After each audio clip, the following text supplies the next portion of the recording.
Hello everyone, सभी बड़ों को मेरा सादर प्रणाम, छोटों को ढेर सारा प्यार, आशीर्वाद और दुलार, और जरूरत पड़ी तो डांट।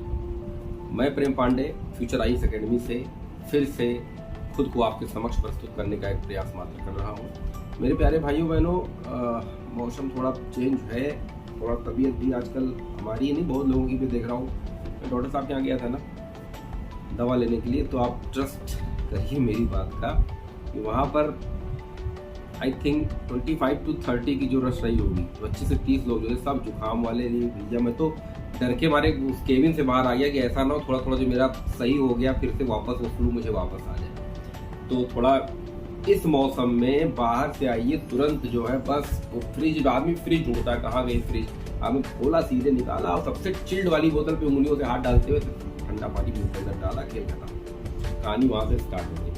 तो मेरे प्यारे भाइयों बहनों, आप, मैं ये नहीं कह रहा हूँ खोलता पानी मुंह में अब डालना शुरू करिए, ऐसा नहीं। आप आइए आराम से, और यार फ्रिज का पानी में थोड़ा नॉर्मल पानी मिला के, जब थोड़ा सा हल्का ना ठंडा हो, बहुत ज़्यादा ठंडा ना हो, बहुत ज़्यादा गर्म भी ना हो, नॉर्मल टेम्परेचर हो, आप खुद नॉर्मल हो जाए, उसके बाद पानी को पीजिए, बैठिए आराम से।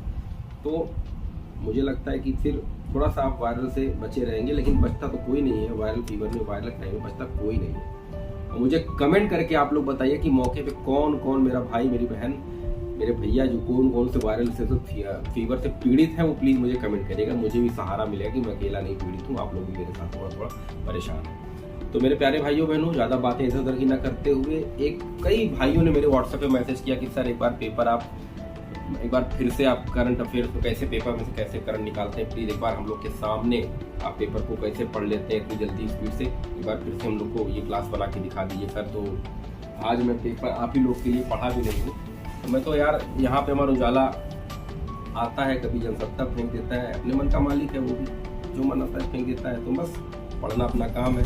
तो अमर उजाला का ये अंक है बृहस्पतिवार 27 जुलाई 2023, और मैं प्रेम पांडे आपके समक्ष इसको पढ़ने का एक स्मार्ट तरीका बता रहा हूँ, बहुत ध्यान से सुनिए। ये पहला पृष्ठ है इस पेपर। अब इस पहले पृष्ठ में इसने लिखा है कि अमर उजाला बालिका ओलंपिक का शानदार आगाज। कल इसमें मैंने बताया बेटा, लखनऊ में अमर उजाला पेपर को 75 वर्ष पूरे हो गए हैं, तो स्मृति ईरानी जी ने वीडियो कॉन्फ्रेंसिंग से इसका उद्घाटन किया है। ब्रजेश पाठक कानून मंत्री आदि लोगों ने मिलकर, अमर उजाला और उत्तर प्रदेश ओलंपिक एसोसिएशन ने मिलकर इसका शुभारंभ किया था केटी सिंह बाबू स्टेडियम में। बस जानने के लिए इतना जान लीजिए। और आपके इंटरव्यू, यूपीएससी के इंटरव्यू के लिए ये मामला इम्पॉर्टेंट है, थोड़ा इसके जड़ तक जाके आप लोग देखिएगा। लेकिन ये प्री में कभी तो कोई क्वेश्चन आना बनता है ना बनेगा। ज्ञानवापी इलाहाबाद हाईकोर्ट ने सर्वे पर लगी रोक बढ़ाई आज के समय। देखिए जितने भी मुद्दे हो रहे हैं, बाबरी मस्जिद को गिरा के राम जन्मभूमि का निर्माण हो रहा है, यहाँ ज्ञानवापी का मामला चल रहा है, साउथ में कुछ मंदिरों का मामला चल रहा है, तो ये मंदिर का मामला जो उठ रहा है उसको एक आर्टिकल इस पर पूछा जा सकता है, इस धर्म के लेकर एक आर्टिकल पूछा जा सकता है। इसलिए थोड़ा सा इस पेपर में तो कुछ नहीं दिया गया था, फालतू की बातें दी गई हैं कि आज क्या क्या हुआ क्या नहीं, लेकिन आप इसका डिटेल एक बार पढ़ लीजिएगा, यूट्यूब पे जाके देख लीजिए, बहुत सारे चैनल आपको बताते मिलेंगे, या फिर आप गूगल करके देख लीजिए, लेकिन इसका डिटेल जान लीजिए। हर कौन कौन सा विवाद इस वक्त मंदिरों का पूरे भारत में कौन कौन सा विवाद चल रहा है, इससे क्या धार्मिक हानियां हैं, आर्थिक हानियां भी कहीं ना कहीं से जुड़ी हुई है, तो राजनीतिक प्रयास क्या रहे हैं, सब चीज़ों का नकारात्मक सकारात्मक जो भी व्यवस्था है आप लोग को बताइए। एक क्वेश्चन यार इसमें आज मैं बता रहा हूँ, आज पेपर में इंपॉर्टेंट, आप ऐसे पढ़िए ना, रोजगार मेलों से 2.5 करोड़ युवकों को मिलेगा रोजगार, कोई मतलब नहीं है आपको तो रोजगार नहीं मिलेगा ना। तो अगला क्वेश्चन इसमें देखिए बन सकता है, युवाओं को मिलेगा सीपेट का अनमोल तोहफा। सीपेट क्या है? CIPET, capital C, capital I, capital P, capital E, capital T। CIPET आप लोग नोट कर लीजिए इसको, सीपेट आप लोग देखिएगा नेट पर सर्च करके, सीपेट क्या है। प्रधानमंत्री नरेंद्र मोदी ने वाराणसी में central institute of petrochemical engineering and technology का उद्घाटन कर प्रदेश के विशेषकर पूर्वांचल के युवाओं को बड़ा तोहफा दिया है। सीपेट न सिर्फ कंपनियों को स्किल्ड मैन पावर देगा, बल्कि पूर्वांचल में युवाओं को बड़ी तादाद में रोजगार दिलाने के लिए मददगार साबित होगा। ये चीज आप सीपेट का डिटेल एक बार पढ़ के मेरे व्हाट्सएप पे भेजिएगा, मैं भी थोड़ा इसको डिटेल का पढ़ूंगा। तो आपको ये हो गया, यूपी को मिलेगा वर्ल्ड स्किल सेंटर।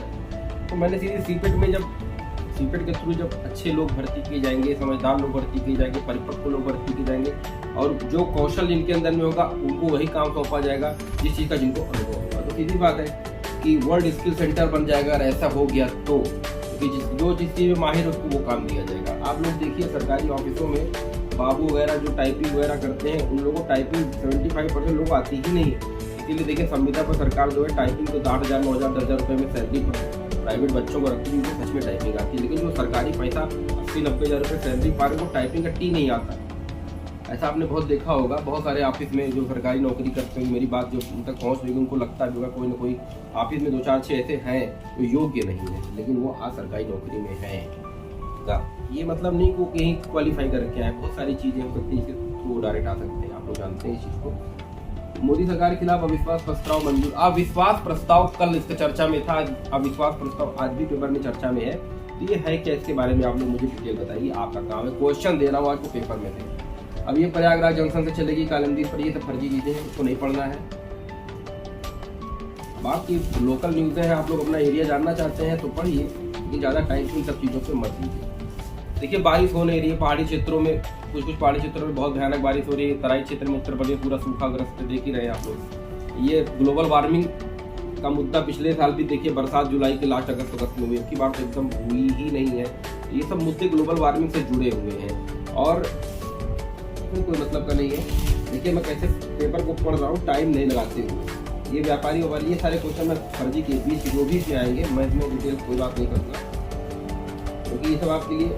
अब ये एक क्वेश्चन ये आया कि ये तीसरी आर्थिक शक्ति बनेगा भारत, तीसरी आर्थिक शक्ति बनेगा भारत। अब इसका डिटेल आप लोग पढ़ लीजिएगा।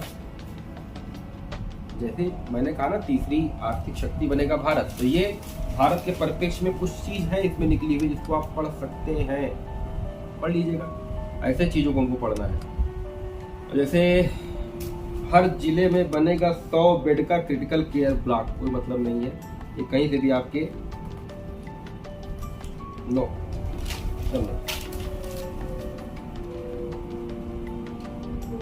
अविश्वास प्रस्ताव को देखिए, फिर से यहाँ पे पूछा गया है मोदी सरकार के खिलाफ अविश्वास प्रस्ताव। ये जरूर एक बार आप लोग पॉलिटी का सब्जेक्ट का ये टॉपिक है अविश्वास प्रस्ताव, इसको बाद जाके अच्छे से इसको पढ़िए। अविश्वास प्रस्ताव होता कितने प्रकार का है और ये कब लाया जाता है, कौन कौन इसको ला सकता है, लोकसभा ला सकता है, राज्य कैसे मतलब ये पारित होता है, इसके बारे में आप लोग पढ़ के मुझे बताइएगा। पूरा डिटेल ही इसमें लिखा हुआ है। जन्म मृत्यु पंजीकरण के लिए आधार होगा अनिवार्य, लोकसभा विधेयक पेश। जन्म और मृत्यु दोनों का जब रजिस्ट्रेशन हम कराने जाएंगे तो आधार कार्ड मिला, दोनों का रजिस्ट्रेशन नहीं होगा। ये बिल लोकसभा में पेश किया गया है। लोकसभा अध्यक्ष कौन है, प्लीज कमेंट। लोकसभा अध्यक्ष कौन है, राज्यसभा अध्यक्ष कौन होता है, प्लीज कमेंट करके मुझे बताइए। अब इसमें जो इसका एडिटोरियल है उसमें निकला इजराइल में सरकार बनाम न्यायपालिका, पढ़ सकते हैं, बहुत ज्यादा इंपॉर्टेंट नहीं लेकिन पढ़ सकते हैं। और 12 भारतीय भाषाओं में 100 किताबें होंगी लॉन्च, ये भी पढ़ा जा सकता है, बहुत खास नहीं लेकिन पढ़ा जा सकता है। दुश्मन के हमले होंगे बेकार, भारत तैयार कर रहा है S-400 रक्षा प्रणाली, ये भी पढ़ा जा सकता है। S-400 ये कब तैयार कर रहा है, कहाँ से तैयार कर रहा है, कौन सी कंपनी कौन सी एजेंसी से तैयार कर रही है, ये भी देखने लायक हो सकता है, इम्पोर्टेंट है, लेकिन बहुत ज्यादा नहीं। ईडी का जो प्रवर्तन निदेशालय है उसका डायरेक्टर कौन है, जरा मुझे आप लोग कमेंट करके बताइए, क्योंकि कार्यकाल को बढ़ाने घटाने की लेकर चर्चा मौके पर हो रही है। कौन है ईडी का प्रवर्तन निदेशालय का जो डायरेक्टर है, कौन है और कार्यकाल को बढ़ाने की बात क्यों की जा रही है, ये भी आप देखिएगा। महंगा तेल बेच बीपीसीएल ने कमाया 10,644 करोड़, कोई मतलब का काम नहीं है, बेवकूफ़ी है ये न्यूज़, हम लोग की इम्पोर्टेंट, हम लोग के काम की नहीं है। पढ़ने वाले जो बिजनेस व्यापार के लोग हैं, जो पढ़ना चाहते हैं, जानना चाहते हैं व्यापार, उनके लिए बहुत अच्छी न्यूज़ है, लेकिन हम लोग कंपटीटर हम लोग के लिए अच्छी न्यूज़ नहीं। भारत का डिजिटल ढांचा जनहित पर केंद्रित, दूसरों के लिए शानदार मॉडल। अब भारत का जो मॉडल प्रधानमंत्री श्री नरेंद्र मोदी जी के समय में विकसित हुआ है वह और देशों के लिए इम्पोर्टेंट हो सकता है, या उत्तर प्रदेश राज्य के मुख्यमंत्री श्री योगी आदित्यनाथ जी ने जो मॉडल डेवलप अपने राज्य के लिए किया, बहुत सारे राज्य उसको अपना सकते हैं, फॉलो कर सकते हैं, ये ऐसी बात कर रहा है। तो भारत का जो डिजिटल ढांचा है उससे कई देशों को सीखना चाहिए। सबसे पहले तो हमारे पाकिस्तान को सीखना चाहिए, अफगान को सीखना चाहिए, जो से पड़ोसी बांग्लादेश को सीखना चाहिए, नेपाल को सीखना चाहिए, क्योंकि पिछले कई वर्षों में भारत विकास की रास्ते पर चल नहीं रहा है बल्कि दौड़ रहा है, और आने वाले समय में अगर ऐसा ही हुआ हो सकता है कि भारत 2030 तक वाकई में दूसरी या तीसरी अर्थव्यवस्था बन सकता है। कल के पेपर में एक इंपॉर्टेंट न्यूज थी, लंदन ब्रिटेन वाले जो 2030 तक पेट्रोल और डीजल की जो 4 व्हीलर है 2 व्हीलर है सब बंद कर देंगे। 2030 तक जितने भी 4 व्हीलर टू व्हीलर उनके यहाँ डीजल और पेट्रोल से चलने वाले उसको बंद करके सारा 2030 तक इलेक्ट्रिक कर देंगे। इसका जो प्रभाव होगा वो ग्लोबल वार्मिंग बहुत अच्छा पड़ेगा और इससे प्रकृति के लिए थोड़ा सा सप्रेम, प्रकृति के लिए प्रेम दिखाने की भावना है। अगर सभी देश अभी टोटल जितनी भी कंट्री है धीरे धीरे अपने यहाँ डीजल पेट्रोल को बंद कर दे, इलेक्ट्रिक सारे काम करें तो पर्यावरण को बहुत बहुत जो है फायदा हो जाएगा। बहुत नुकसान जो हुआ है ग्लोबल वार्मिंग में, तो हमारा ओजोन परत जो फटती चली जा रही है, जिससे सूर्यकिरणें दिन पर दिन हानिकारक होती जा रही, उससे पेड़ लगाए जाएंगे, इलेक्ट्रिक वाहनों को यूज किया जाएगा, जिससे पर्यावरण को बहुत हद तक बचाया जा सकता है। सोचिएगा इस बारे में। ग्लोबल वार्मिंग के बारे में एक बार पूरा इसका डिटेल मुझे लिख के व्हाट्सएप करिए। ग्लोबल वार्मिंग की परिभाषा क्या है और कितने सम्मेलन शुरू से लेकर आज तक इसके हुए, बहुत इंपॉर्टेंट है, ये आप लोग भी जानते हैं। अब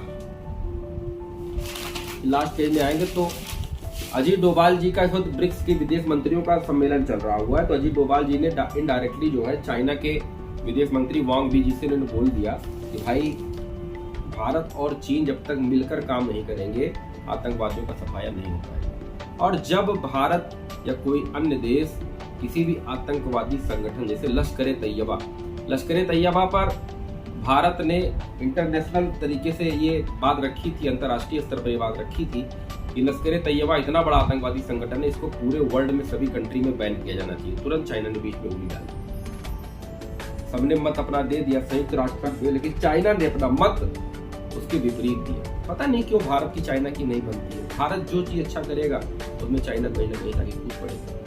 भारत कुछ अच्छा करना चाहेगा, चाइना उसमें कुछ ना कुछ कर ही देगा, वो छोड़ेगा नहीं। भारत के किसी भी अच्छे कार्य में, वो देख रहे हैं अरुणाचल प्रदेश को कब्जा कर लेते, कभी कभी अरुणाचल प्रदेश अंदर चलाता है, समझ में नहीं आता है। तो भारत और चीन का जो आपसी रिलेशन है क्या है, मौके पे प्राचीन में वर्तमान में क्या है, इन दोनों पर टिप्पणी करिएगा और क्या इसके रिश्ते सुधारे जा सकते हैं। थोड़ा अपने सुझाव आप लोग हमको दीजिएगा कि भारत और चीन के जो रिश्ते बिगड़े हुए हैं, हर बात पे चाइना भारत के ऊपर चढ़ जाता है, तो इन दोनों के बीच में ऐसा क्या है जो ऐसी बात हो रही। दूसरी बात, इनके रिश्तों को सुधारने के लिए क्या क्या आयाम निकल के आ सकते हैं, क्या क्या पॉइंट ऐसे हो सकते हैं जिससे इनके रिश्तों को सुधारा जाए। प्लीज मुझे कमेंट करके बताइएगा, क्योंकि आप लोग प्रशासनिक अधिकारी बनने जा रहे हैं तो बड़े बड़े मुद्दे आपके समक्ष तो आने ही आने हैं। बड़े बड़े, कल को आप विदेश सचिव हो गए किसी मंत्री के, या मंत्रिमंडल के विदेश सचिव बना दिए गए और बड़े बड़े अजीत डोभाल साहब हैं, इनकी जगह आपको ला दिया गया, तो कल को आपको भी ये सारा मैटर टैकल करना पड़ेगा। तो आज से ही अपनी सोच को विकसित करिए और बताइए हमको कि भारत चाइना के जो संबंध सुधारने के लिए भारत की कौन कौन सा प्रयास करना चाहिए। इसको प्लीज लिखिएगा जरूर, क्योंकि मैं बातें कर रहा हूँ, लोग हवा में इसको मत दीजिए कि हवा चल गई, ऐसा कुछ नहीं है। जो चीजें मैंने अभी 15 मिनट 10 मिनट की वीडियो में जितनी चीजें मैं डिस्कस करता हूँ, अगर सच में आप उसको पढ़ना शुरू कर दें तो पूरा दिन आप बीत जाएगा उन चीजों को पढ़ने में। मैं चीजों को यार जानते हो, मैं ये सागर है ना, इसमें से गागर भर के आपके सामने पटक दिया। अब उस गागर में से आपको नहीं लेना है, आपको सीधा वो जीवन घुट्टी पीनी है सफलता की, तो भैया मेरे पास नहीं है, ना किसी चैनल के पास है। सफलता के लिए आपको स्वतः मेहनत करनी पड़ेगी। मैं हर बार बोलता हूँ, समय को सेव करो, खुद को सेव करो, माँ बाप की इज्जत करो, अपने भगवान की पूजा अर्चना करो, और जो समय हो सकारात्मक रूप से अपनी परीक्षा पढ़ दो, अपनी पढ़ाई पढ़ दो, अपने आप पढ़ो, व्यायाम करो, स्वस्थ रहो, मस्त रहो, व्यस्त रहो। जितने क्वेश्चन आज मैंने डिस्कस किए हैं, आशा करता हूँ कि सारे के सारे उत्तर मेरे व्हाट्सएप नंबर पे जैसे बच्चे मेरे भेजते आ रहे हैं, मेरी बहनें भेजती आ रही, आशा करता हूँ कि सब प्रश्नों के उत्तर मुझे आज मिल जाएंगे। मेरा जाते आते प्रश्न तक प्रवर्तन निदेशालय का निदेशक मौके पे कौन है और वर्तमान में इसके कार्यकाल को बढ़ाने घटाने का जो विवाद चल रहा है वो क्या है, इसके बारे में भी आप लोग लिखिए। भारत चीन संबंध के बारे में भी आप लोग लिखिए, और जो मैंने पेपर से भी जितनी चीज़ें मैंने आपको बताई वो भी आप लिखिए, और किस पेपर से क्या शामिल होता है ये आप पढ़िए। और जैसे पॉलिटी की न्यूज़ है, पॉलिटिकल में जोड़ दीजिए, कोई ज्योग्राफी की न्यूज़ है तो ज्योग्राफी के जीएस में जोड़ दीजिए, इकोनॉमिक्स की न्यूज़ है तो इकोनॉमिक्स के जीएस में जोड़ दीजिए। यही तो है, बेस को करंट से जोड़ने की प्रक्रिया यही है, बहुत आसान है, बस मेहनत आपको करनी मेरे प्यारे भाइयों बहनों, और इसका कोई भी सफलता कोई शॉर्टकट नहीं है। आशा करता हूँ कि आप लोग को आज का अंक अच्छा लगा होगा और आप लोग बहुत अच्छे से रह रहे होंगे, स्वस्थ होंगे, मस्त होंगे, व्यस्त होंगे। तो आज का ये अंक आज मैं यही समाप्त कर रहा हूँ। थोड़ी तबीयत भी धीरे धीरे सही ही हो रही है, धीरे धीरे सही हो भी जाएगी, तो धीरे धीरे मैं और मेहनत करूँगा और चीज़ों को मैं आपके समझ प्रस्तुत करने का प्रयास करूँगा। आप सभी को मेरा सादर प्रणाम। जय हिंद, जय भारत।